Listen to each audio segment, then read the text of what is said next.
Yo, what's up you guys? Welcome back to another weekly market update where we do take a look at the market from both a technical and a fundamental perspective.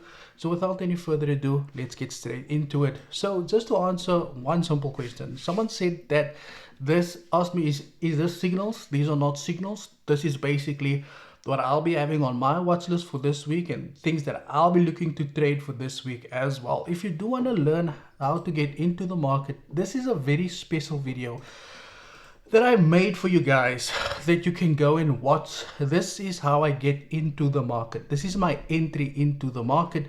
This is just my overall bias on the direction of the market by using fundamental data and technical information. But if you want to get into the market, please go and watch this video. Now, the thing is that I do see a lot of content in my Telegram group, which is a free group. There is no paid group. Because I was going through the comments and I saw this comment, and I must say, you know, we are basically at a point of no return. This guy says that I'm a hypocrite speaking negatively about others because I use my own money to pay for the signals, review it, and they see it as a negative. Remember, they don't even complain. The people who also sell courses, they complain the most. You just said you don't have a link that people can click to join whatever group, but you turn around and say we must click. Firstly, the difference between my link and the one you have and what they have, when you join their group, you need to pay for whatever it is that they're selling in there. If you click on my group, I pay for everything in that group. Me, I pay for it, and I say it with people. There I just paid 2,500 Rand for signals, which I share with the people.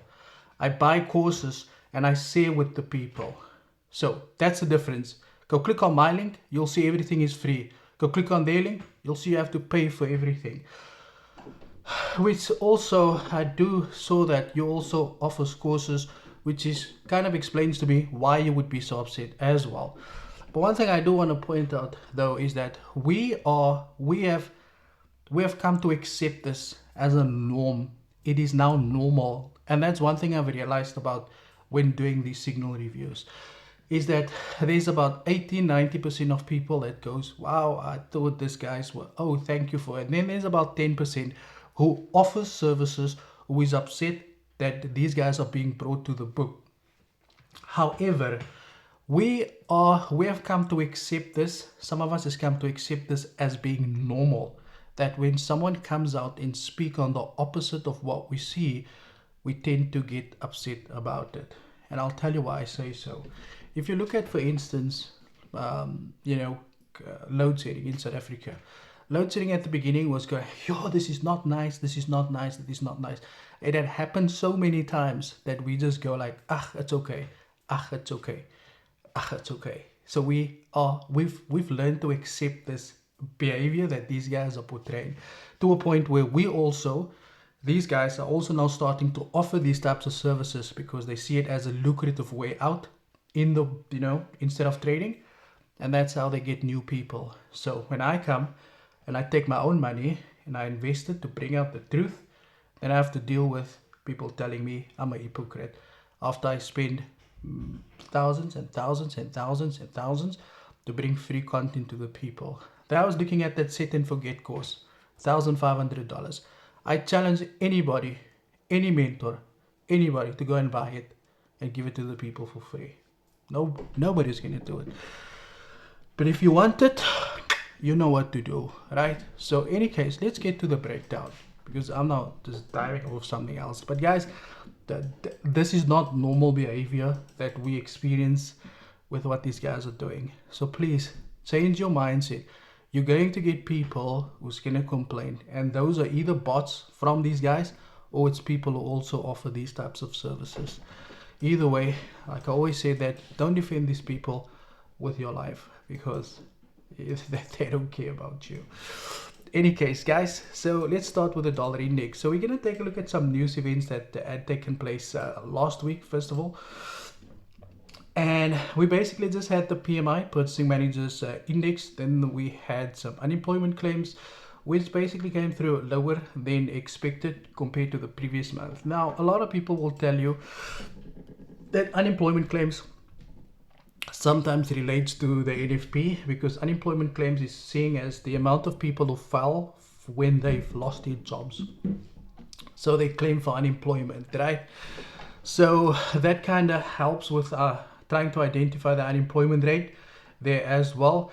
This week we've got some very odd news. We've got the CPI month over month, year over year. Remember the CPI is the core spending index. The is it, yeah, the core spending index. So we've got the CPI, which is an indicator that is used to measure inflation. I've been using this so many times. I don't know why I cannot get to it. I think it's too early. What's the time? It's about 8 now. So CPI is used to measure inflation. Then we've got some core retail sales. Again, guys, I've got videos explaining all of these things. Go on the website, go have a look and see. Not on the website. How do you see what these people are doing? These people are talking, making me talk like I'm also talking about websites. But yeah, so let's go over here. Now, the first thing that I would like to see this week, we can obviously see that we've got the first thing that we are going to take a look at is the dollar index. We have the market consolidated over there. We had a break of consolidation. Market found new resistance. I would expect a pullback and then a continuation into the market. What I would like to see also is CPI data. For the purpose of this analysis, I would like to see the CPI data come through higher. But personally, I would not want to see it come through higher because it would not be good for the US citizens, right? Yeah, we had a clear impulse. After an impulse, you expect a correction, and we could probably expect this market to continue lower because we do have the 61.8 Fibonacci lining up perfectly with structure over there. The one thing just to keep in mind, we are also faced with new support, but I do expect this market to continue lower into the new week, basically from there to there. Again, and then I still see this market continue higher, and I've been saying this. If you guys have been watching these videos, I've been saying it when the market, I think the market had broken this the risk trend line somewhere around here. I'm not even sure, but I kept on saying this market's going to continue higher, and that is exactly what it has done. You can see how the price action had followed through.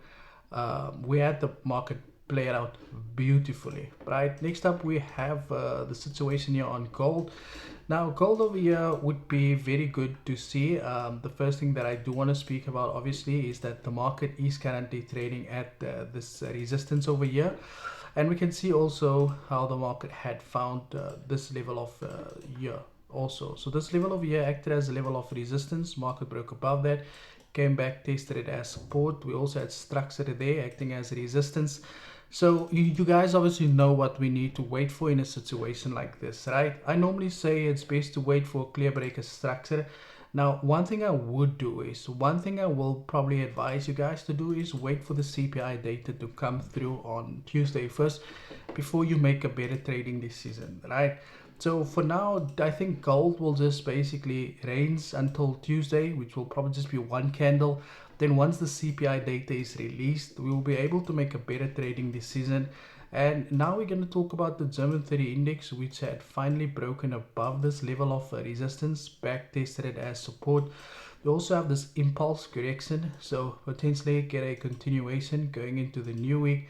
The 61.8, hopefully this market would be able to continue slightly higher to that level over there.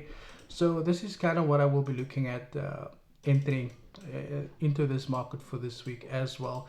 Next up, we do have the Nasdaq. So we can see obviously that was an old breakdown where the Nasdaq just gave us that pullback.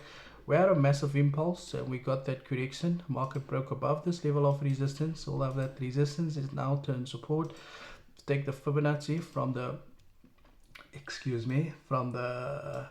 low to the high over there. We do have the final Fibonacci level, which is the 78.6.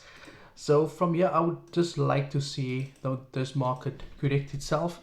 What I would tell you guys always is that, always wait for the market momentum to sift berries, because you can see how bullish this is, right? Always wait for the market momentum to sift to the other side. Next up, we've got the Dow Jones. The Dow Jones, what it isn't good for. Okay, so this market over here we can see is currently faced at resistance, but we can also see here we also have structure there that the market had broken above. But again, going into the new week, I do expect this market to just pull back, and again the CPI data will give us basically everything that we are basically waiting for. So I will try my best to do another breakdown on Tuesday after the CPI data is released to give you guys a better overview of what my bias for the market direction is this week. But without that CPI information, I won't be able to make that decision, guys. Thank you for your time, and as always, cheers for ears.